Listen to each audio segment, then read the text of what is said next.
Ketika kebenaran diuji dengan logika, yang runtuh bukan sekedar argumen, tapi seluruh kebiasaan yang selama ini dianggap suci tanpa pernah dipertanyakan. Di video ini, publik kembali diperlihatkan bagaimana seseorang berusaha membela praktik doa di depan patung, tetapi justru terjebak oleh ucapannya sendiri. Awalnya bilang patung cuma simbol, lalu bilang Tuhan ada di belakang patung. Lalu berubah lagi, bilang cuma perantara. Dan akhirnya mengakui berbicara langsung kepada Maria. Pertanyaannya sederhana. Kalau memang bukan penyembahan, kenapa semua gesturnya identik dengan penyembahan? Kalau memang bukan kepada patung, kenapa seluruh arah doa tertuju kepada sosok di patung itu? Inilah yang terjadi ketika tradisi dipertahankan lebih kuat daripada dalil. Bang, kenalan diri dulu bang. Abang Islam atau Kristen? Saya Katolik. Itu ada patung siapa itu? Coba bang, ditampilin dulu bang di layar. Coba. Ini Bunda Maria sama Tuhan Yesus. Oke, baik. Itu apa bang, lilin? Ada lilin juga sebagai penerang. Buat apa lilin itu? Biar anget kah mereka berdua atau bagaimana? Lilin itu tanda terang, Bang. Iya, lilin itu Anda persembahkan api kepada patung itu buat apa, Bang? Bukan persembahkan api. Nah, terus kenapa Abang nyala-nyalakan api? Nyalakan api itu tanda terang. Kan udah ada lampu, Bang. Gimana, Bang, ini? Ya sudahlah, baiklah. Ya, secara manusiawi terang lampu. Oke. Tapi secara punya makna secara rohani. Baik. Bang, saya mau tanya dulu sama Anda, biar Anda itu sama dengan yang digambar ini sebentar. Oke. Anda sujud berdoa kepada patung itu enggak? Seperti yang digambar ini. Kalau di gambar ini Bukan. Ini Jangan. Anda sujud seperti yang dipoto itu berdoa kepada patung yang di belakangmu itu enggak? kita berdoa di depan patung, bukan kepada patung. Oke, kenapa harus berdoa di depan patung? Ngomong minta kepada Anda di depan patung tersebut. Apakah patung itu mendengar ketika Anda ngomong? Patung hanyalah simbol, tapi kita melihat ada Allah di belakang itu. Ada Allah di dalam patung itu. Di belakangnya ada Allah. Oke, di mana ayatnya Itu bahwa cuma- Allah? itu cuma- Sebentar, Bang. Itu cuma simbol. Baik, di simbol. mana ayatnya dalam Alkitab bahwa Allah ada di belakang patung yang Anda simpan itu? Silakan. Jawab. Silakan. Firman Tuhan berkata Bapak. bahwa Tuhan diam di belakang patung Maria. Amin. Ya umat-umat, bahwasanya Allah berdiam di belakang patung Maria, mintalah kepada patung Maria. Silakan, jawab Gini ya, ayatnya. Bang, jangan gini, ayatnya langsung, tunjukkan ayatnya, silakan. saya bukan ahli kitab suci juga ya. Terus kenapa abang memfitnah, bang? Jangan abang fitnah Tuhan. Jangan abang kotori Alkitab dengan perkataan-perkataan yang Anda fitnahkan, bang. Anda nanti akan dituntut pertanggungjawaban Anda. Itulah yang dilakukan. Sebentar, bang. Biar saya mau ceramah dulu nih. Itulah yang dilakukan oleh nabi-nabi palsu. Itulah yang dilakukan oleh orang Yerobeam bin Nebat dan keturunannya di dalam Alkitab. Mereka mengatakan apa? Mengatakan fitnah terhadap firman Tuhan. Bahwasanya Tuhan telah diam di patung-patung buatan tanganku ini. Coba, kenapa Anda fitnah Tuhan dengan perkataan-perkataan seperti itu? Silakan. Perkataan apa yang firman fitnah? Allah diam di belakang patung Maria. Kita itu gini ya, Jangan kita itu, Dengar Pak. dulu. Kenapa Anda fitnah? dengar dulu. Silakan. Patung hanyalah simbol. Bukan berarti patung itu Tuhan. Menyembah dan memohon itu beda. Oke, jadi Anda memohon kepada patung Maria? Memohon pertolongan Bunda Maria. Oke, di mana dalilnya dalam Alkitab? Mohonlah pertolongan kepada Bunda Maria. Oke, saya intinya. Tuhan Masih ingat, Maria menyertaimu. Dengar. Gimana? Ingat itu waktu kejadian pesta pernikahan di Kana? Oke, Bunda Maria meminta Yesus mengubah air menjadi anggur. betul. Dan waktu itu Yesus mengeluarkan mujizat pertama kali. Oke, Itulah yang menjadi dasar yang utama juga. oke. Itu Baik. menjadi peran utama juga Bunda Maria dalam gereja Katolik. Baik, baik. Kalau seperti itu logikamu seperti itu. Pertanyaan saya, ada tidak seseorang yang dipuji imannya oleh Tuhan Yesus, yaitu seorang pemuka atau perwira dari bangsa non-Israel yang dia meminta kepada Tuhan Yesus untuk menyembuhkan anaknya yang sakit? Pernah Anda tahu itu? Pernah Anda tahu? Mujizat pertama yang saya bilang. Bang, Berarti kita kalau tenang, kalau Bang, perwira Israel- kalau disebut perwira tadi, tenang dulu. kita Aduh, abang tadi kan sudah ngomong, masa saya nggak boleh ngomong? Abang kan ngomong, apakah Anda ingat peristiwa perkawinan di Kana? Ketika anggur habis, Maria meminta kepada Yesus bahwa anggur habis. Betul? Betul?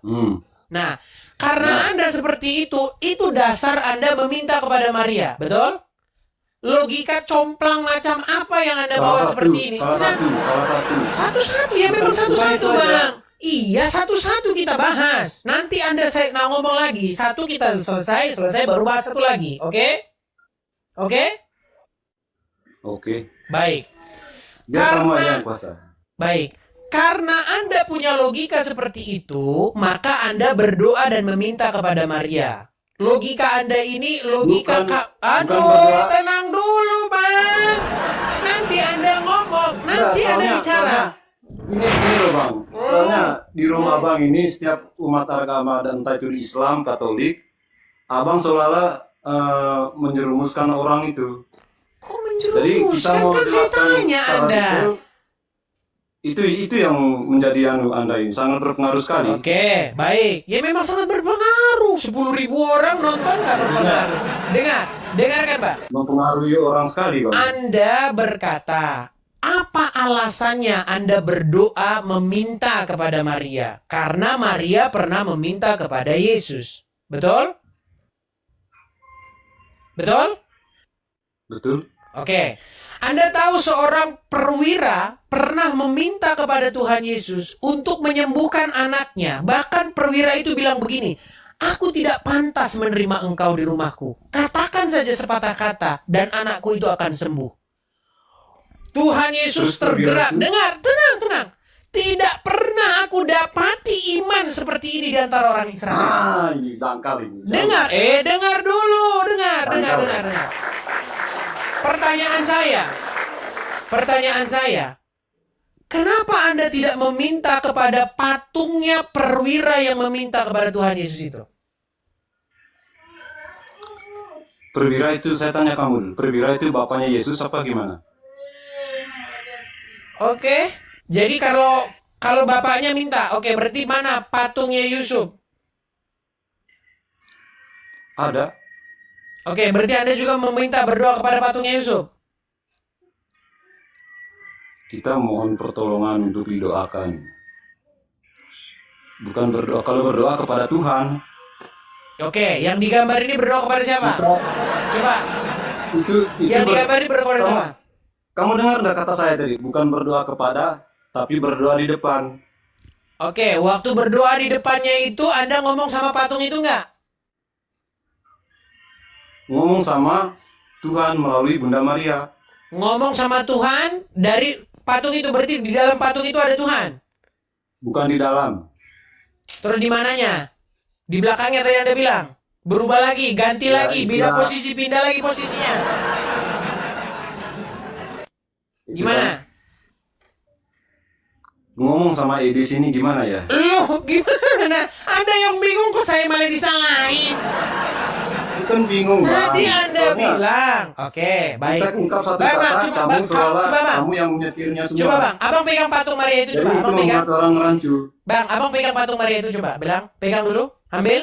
Jangan enggak sembarangan tuh. Nggak sembarangan itu, karena mama mereka memang berhalanya itu disembah sama mereka. Baik, coba. Itu bukan berhala. Sebentar. Bukan berhala.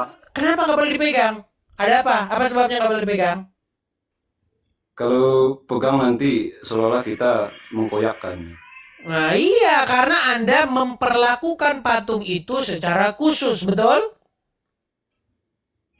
Iya, secara khusus Oke. memang harus. Oke, betul tidak Anda berlutut seperti yang ada di gambar ini? Saya mau muka saya balikin dulu ya, biar nggak ganggu. Baik, betul tidak Anda melakukan seperti yang digambar itu? Anda berlutut di hadapan patung itu, lalu memohon, Bunda Maria, Anda memohon, Bunda Maria seperti itu. Pernah tidak Anda melakukan begitu? Pernah tidak Anda? Kita mohon Bunda Maria doakanlah kami. Oke, Anda memohon kepada Bunda Maria, patungnya Maria tersebut. Baik, pertanyaan saya... Jangan doanya begini, Bunda Maria berkatilah kami, karena Bunda Maria bukan punya berkat dia, cuma Tuhan aja. Tapi Oke, kita lalu mohon apa yang Anda pertolongan minta? Bunda Maria. Lalu apa yang Anda minta kepada patung itu? Doakanlah kami. Oke, baik. Pertanyaan saya, di dalam Ya, kalau Alkitab... dibilang, saya mau tanya dulu Bang Edis. Kalau seandainya kata doakanlah kami, berarti Bunda Maria kamu anggap Tuhan, begitu? Begitu maksudmu? Apakah saya mengatakan bahwa kalian menganggap Bunda Maria itu adalah Bapa di Nah, surga? itu kan seperti Bang Edis bilang kan, menyembah kan? Seperti itu. Bang, coba sebentar saya balik dulu. Iya, dari kata itu aja, kata mohon doa aja, doakanlah kami. Pernah nggak Anda mendengar saya ngomong bahwa saya mengatakan bahwa Anda mengimani Maria itu adalah Bapa di surga? Ya, dari segi kata-katamu menyembah itu tadi. Oke. Berarti itu menjerumuskan kami itu seolah menyembah patung gitu. Oke, coba posisikan dulu posisi kamu lagi menyembah, Bang. Silakan, Bang. Kita tidak boleh doktrin begitu. Enggak. Bisa nggak Anda berikan dulu postur atau gestur tubuh ketika lagi menyembah? Gimana?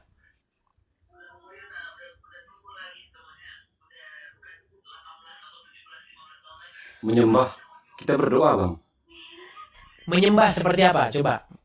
Gerakan dulu badan Anda lagi menyembah. Gimana posisinya? Kalau menyembah, sembah siapa dulu? Karena banyak sembah. Ya, Orang sebagian juga bisa melakukan penyembahan. nyembah Tuhan Yesus gimana? Gimana posisi badan Anda lagi nyembah Tuhan Yesus? Gimana?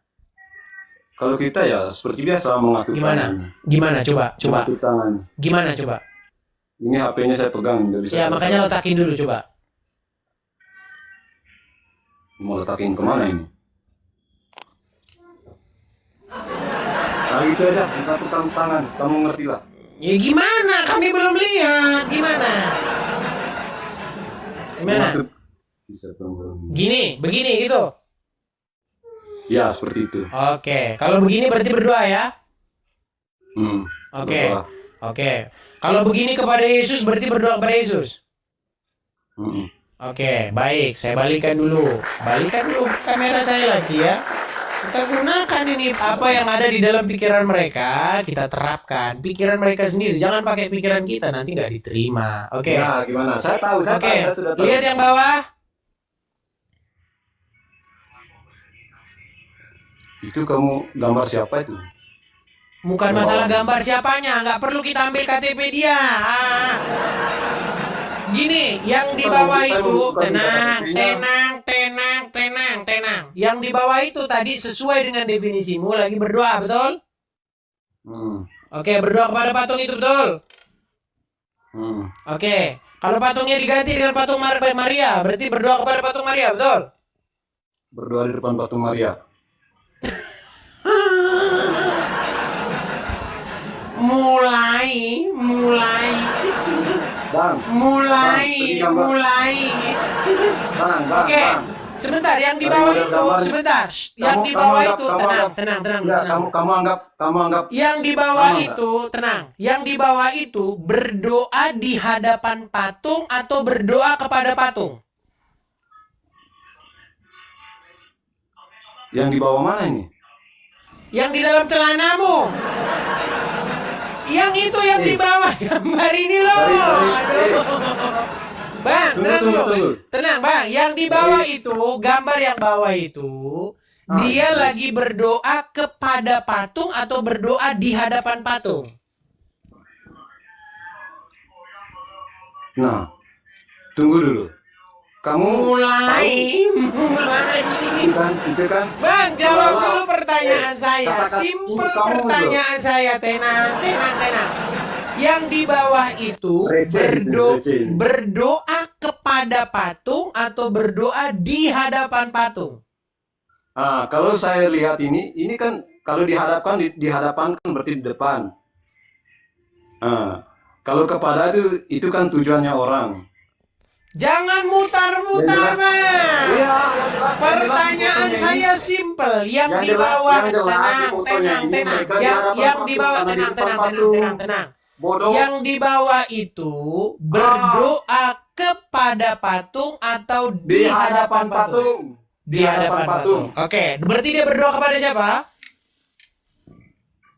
Saya nggak tahu tujuan yang di bawah itu. Kalau yang di atas itu memang paus.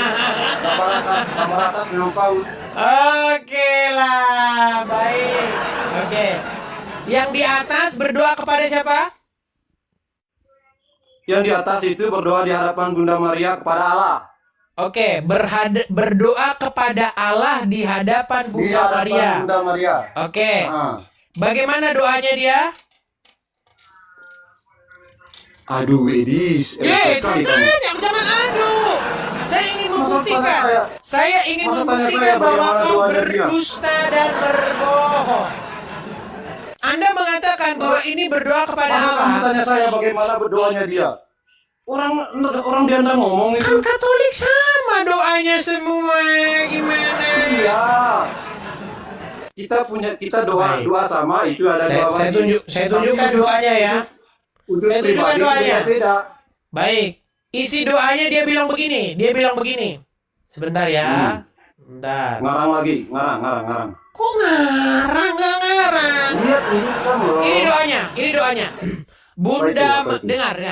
Bunda Maria yang penuh kasih, kepadamu aku datang dengan segala kelemahan dan dengan segala kelemahan dan kekuranganku.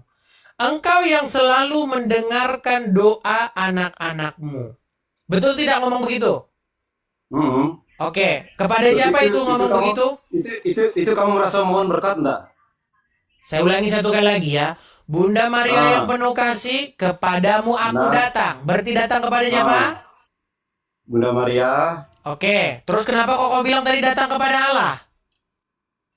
mana datang kepada berdoa Tadi kepada Allah barusan di kau di hadapan Bunda Maria. tadi kau bilang barusan kepada Ini cari dia menghinakan Tobi sama Islam ini mau cari viewer ini. Lo mau cari viewers? Saya itu bertanya supaya Anda jawab jujur, jangan bohongin diri sendiri. Gimana? Iya, gimana? Oke. Sekali lagi saya tanyakan. Bapak Paus berdoa kepada patung atau berdoa kepada Bapa di surga? Yang jelas kepada Allah Kepada Bapa di di surga. hadapan patung, bukan kepada patung. Oke. Kepada Allah di hadapan patung. Kepada Allah di hadapan patung. Berarti cara berdoa kepada Allah harus lewat patung Maria. Patung Yesus juga. Oke. Berarti patung Yesus dan patung Maria ada di hadapan Tuhan. Di hadapan kita.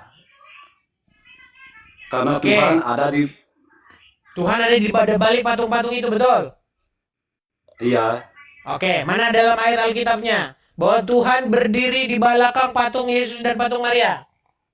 Saya sudah ngaku dari awal saya bukan ahli kitab suci. Terus kenapa kau fitnah lagi? Oke, baik, saya bacakan.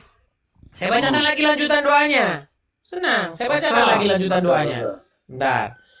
Lalu dia berkata begini, Bunda Maria yang penuh kasih. Waktu dia ngomong Bunda Maria yang penuh kasih, dia ngomong sama siapa? Ngomong di hadapan Bunda Maria. Oke. Kepadamu aku datang. Berarti kepada siapa dia datang? pada Bunda Maria. Kepada patung Maria. Baik. Dengan segala kelemahan dan kekuranganku, engkau yang selalu mendengarkan doa anak-anakmu. Berarti siapa yang mendengar doa? Bapa di surga atau patung Maria? Bunda Maria. Bunda Maria. Terus kenapa kamu kait-kaitkan dengan Bapa di surga? Kenapa? Kau ngomong sama Maria, kau ngomong sama itu Bapa di surga. Memang kau nggak sungguh-sungguh. Bagaimana kau potong-potong, mengatakan Bang. begitu coba? Jangan dulu ngeledek itu senjatamu. Ngeledek itu. Karena kamu mengatakan sesuatu yang bertentangan dengan apa yang terjadi di sini. Salah satu dasar tadi itu saya bilang waktu pesta pernikahan di Kana itu. Kok nggak nyambung sih Bang Anda ini? Kamu yang nggak jauh mikirnya. Oke, jelaskan kepada saya pernikahan di Kana. Jelaskan. Itu tadi waktu itu kan waktu pesta pernikahan di Kana, di tempat pesta itu Tuhan pesta kehabisan anggur. Oke. Lalu Bunda Maria memohon pada Yesus untuk mengubah air menjadi anggur.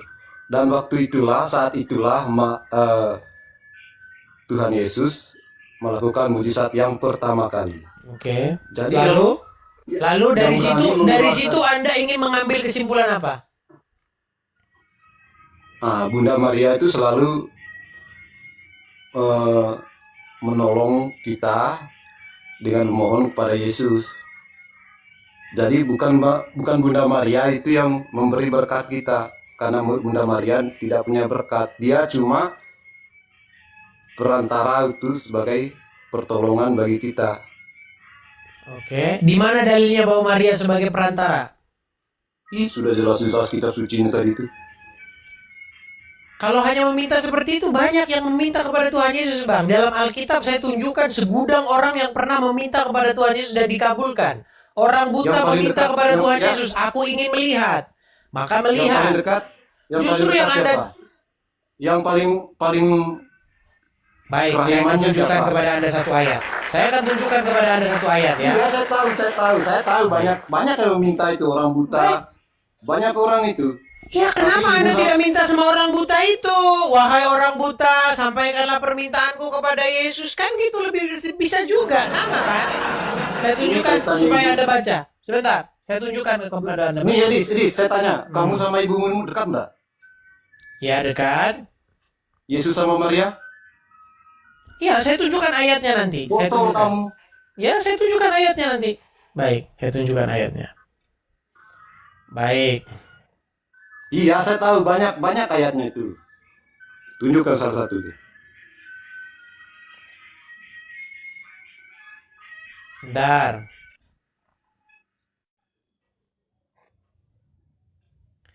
Oke, saya balikan. Anda nanti baca ya ayat ini ya. Baik. Baca sendiri. Anda nggak mau baca? Anda yang mencari. Nggak, Anda nggak mau Anda baca? yang mencari. Baca sendiri. Anda nggak mau baca? Baca sendiri. Loh, kenapa Anda jadi tidak mau membaca? Bilang baca sendiri, malah suruh saya. Baik. Lukas 11 ayat 27. Saya bacakan. Saya hilangin dulu. Oke. Anda sebentar ya. 27. Oke.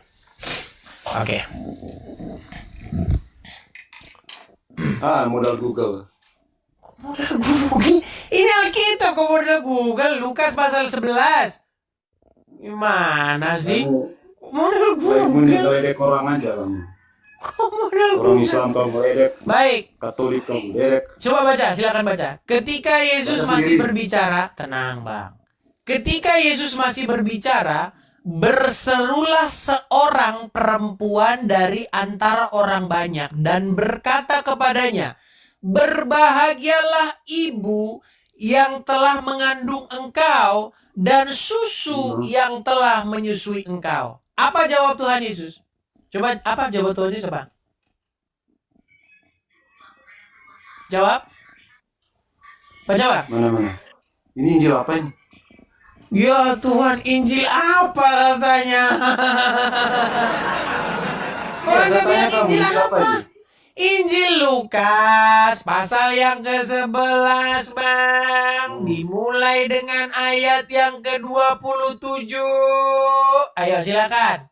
Silakan. Tunggu, saya ambil kitab suci dulu. Oke, silakan ambil. Siapa tahu di situ tertulis bukan itu. Siapa tahu tertulis pada mulanya Maria menciptakan langit dan bumi. Bumi belum berbentuk dan kosong. Siapa tahu isinya itu kan kita nggak tahu. Ayo silakan. Lukas berapa tadi, Bang? Lukas pasal yang ke-11 ayat yang ke-27. Lukas Pasal 11 ayat 27. Silakan.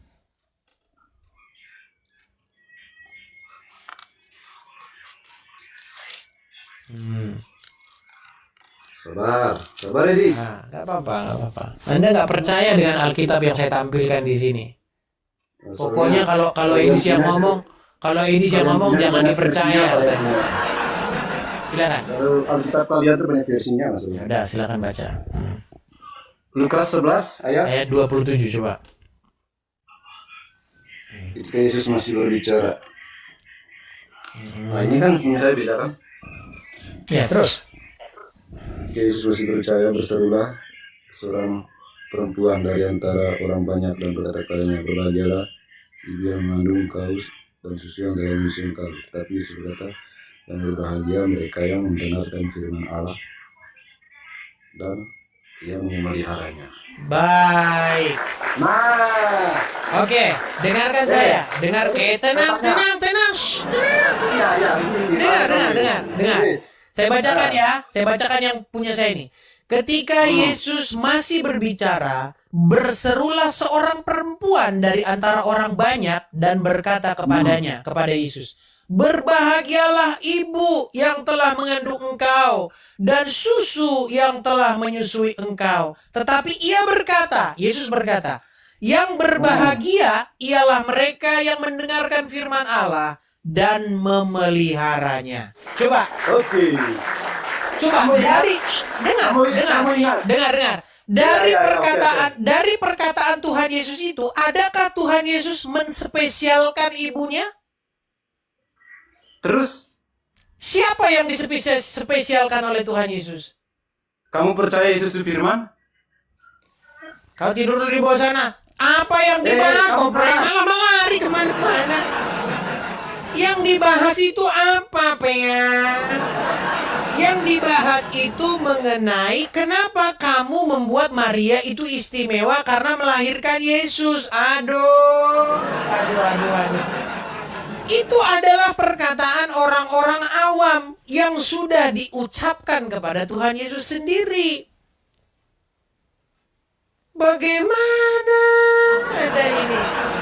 Aduh. Kalau Anda mau berbicara seperti itu, keluarga Yesus sendiri dalam Alkitab menganggap Yesus gila. Anda tahu itu nggak? Mau saya bacakan ayatnya? Saya bacakan ayatnya. Kalau Anda nggak tahu, kok Anda ini kok malah mengatakan sesuatu yang sudah tertulis dalam Alkitab, sudah dikatakan oleh Tuhan Yesus sendiri? Bukan orang yang seperti itu yang berbahagia. Bukan karena keluarganya terus begini. Bukan. Salah Anda. Baik, saya tunjukkan kepada Anda satu ayat ya. Saya tunjukkan. Itu tertulis di dalam Markus pasal yang ketiga, ayat yang ke-21. Saya bacakan ya. Markus 3 ayat 21. Saya bacakan. Markus 3, 21.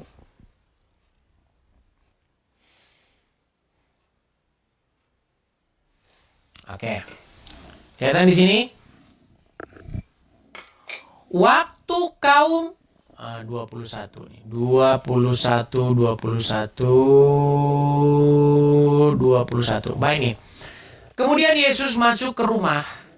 Maka datanglah orang banyak berkerumun pula sehingga makan pun mereka tidak dapat. Waktu kaum keluarganya siapa? Kaum keluarganya Tuhan Yesus mendengar hal itu, mereka datang hendak mengambil dia, sebab kata mereka, ia tidak waras lagi. Keluarganya yang ngomong dia tidak waras lagi, kau bangga-banggain malah. Aduh. Sungguh Anda nekat yang nyata. Gimana sih Anda ini? Perdebatan tadi sebenarnya sangat sederhana. Tidak dimulai dari ayat yang rumit, tidak dimulai dari bahasa Yunani atau Ibrani, tapi dimulai dari satu pertanyaan paling dasar. Itu patung siapa? Dan dari pertanyaan sederhana itu, perlahan seluruh kontradiksi mulai terbuka.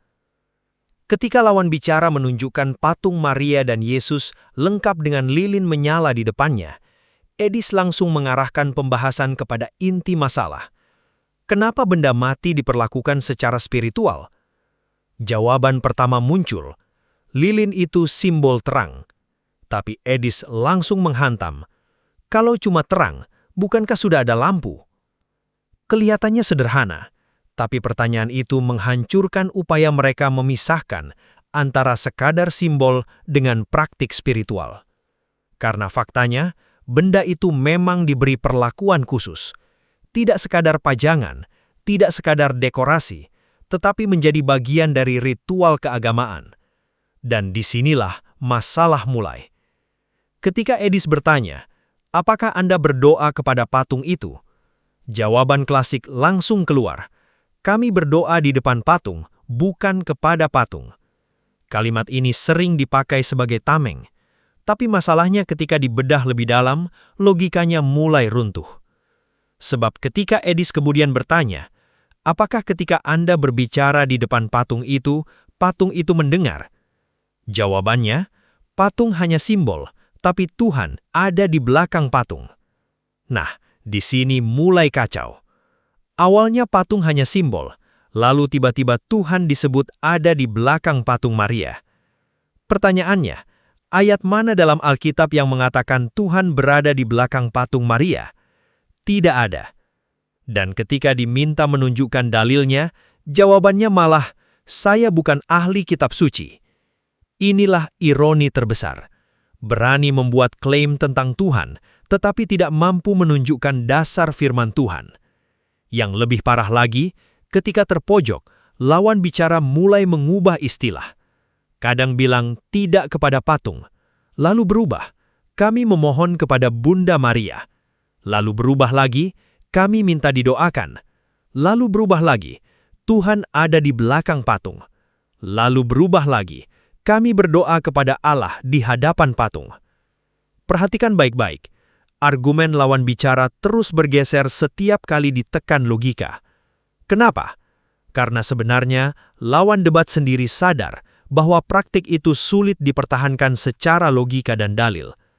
Dan Edis berhasil memaksa lawan debat mengakuinya dengan pertanyaan yang sangat sederhana namun mematikan. Kalau bukan kepada Maria, kenapa isi doanya berbicara langsung kepada Maria? Ketika doa dibacakan, Bunda Maria yang penuh kasih, kepadamu aku datang. Selesai sudah. Kalimat kepadamu aku datang tidak mungkin diarahkan kepada Tuhan. Kalimat itu jelas diarahkan kepada Maria. Dan ketika Edis bertanya, siapa yang mendengar doa itu? Jawabannya, Bunda Maria. Artinya apa?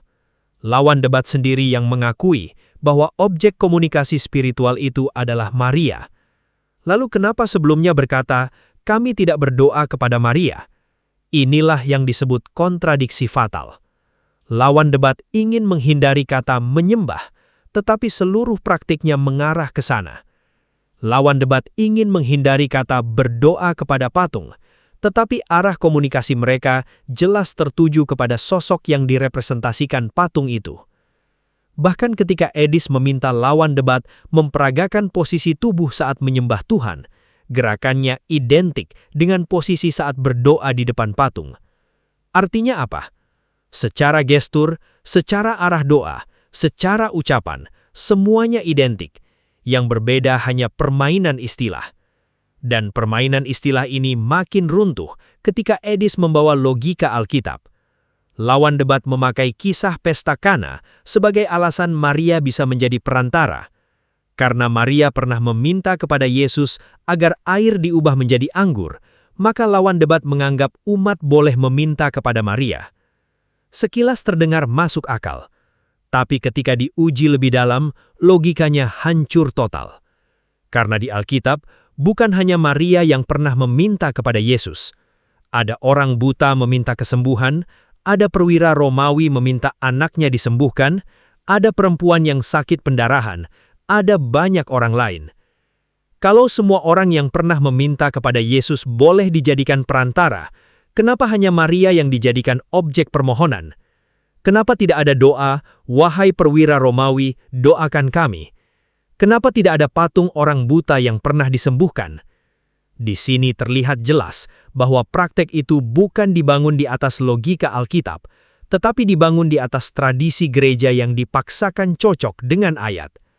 Lalu Eddis membawa pukulan yang jauh lebih telak. Lukas 11 ayat 27-28. Ketika seorang perempuan memuji Maria karena melahirkan Yesus, apa jawaban Yesus? Yesus tidak berkata, "Benar, muliakan ibuku." Tidak, justru Yesus mengalihkan fokus. Yang berbahagia ialah mereka yang mendengarkan firman Allah dan memeliharanya. Artinya apa? Yesus tidak membangun kultus terhadap ibunya. Yesus mengarahkan manusia kepada ketaatan kepada Tuhan, bukan pengagungan terhadap hubungan keluarga. Tetapi ironisnya, sebagian umat justru membuat Maria jauh lebih spesial daripada yang Yesus sendiri tunjukkan dalam Alkitab. Dan ketika Eddis membacakan Markus 3 ayat 21 bahwa keluarga Yesus pernah menganggap Yesus tidak waras, itu makin memperjelas bahwa hubungan darah bukan ukuran kemuliaan rohani. Namun lawan debat mulai kehilangan arah. Alih-alih menjawab inti pertanyaan, mereka mulai menyerang pribadi, mengatakan Eddis mencari viewer, menghina, dan memotong pembicaraan. Ini pola klasik ketika argumen mulai runtuh. Serang lawannya, hindari inti pertanyaan. Padahal pertanyaan Eddis sangat sederhana, tunjukkan ayatnya. Tapi sampai akhir, tidak ada satupun ayat yang secara jelas berkata, "Berdoalah kepada Maria, Tuhan berada di belakang patung, mintalah doa kepada patung." Tidak ada. Yang ada hanyalah penafsiran, tradisi, dan permainan kata. Debat tadi memperlihatkan satu hal yang sangat jelas. Ketika keyakinan dibangun di atas tradisi tanpa dasar firman yang tegas, maka orang akan terus mengganti definisi demi menyelamatkan praktiknya. Awalnya bilang simbol, lalu bilang perantara, lalu bilang Tuhan ada di belakang patung, lalu bilang cuma di hadapan patung, lalu akhirnya mengaku berbicara langsung kepada Maria. Inilah bukti bahwa yang dipertahankan bukan lagi kebenaran, tetapi kebiasaan yang sudah diwariskan turun-temurun. Dan ironisnya, semakin dijelaskan, semakin terlihat kontradiksinya. Sebab kebenaran tidak perlu mutar-mutar definisi. Kebenaran tidak perlu berlindung di balik permainan istilah. Kalau memang bukan penyembahan, kenapa semua cirinya menyerupai penyembahan? Kalau memang bukan kepada Maria, kenapa seluruh isi doa tertuju kepada Maria? Dan kalau memang semua itu benar, kenapa tidak ada satu ayat pun yang berani ditunjukkan secara tegas? Disitulah publik akhirnya bisa menilai sendiri, mana yang berdiri di atas firman dan mana yang hanya berdiri di atas tradisi manusia.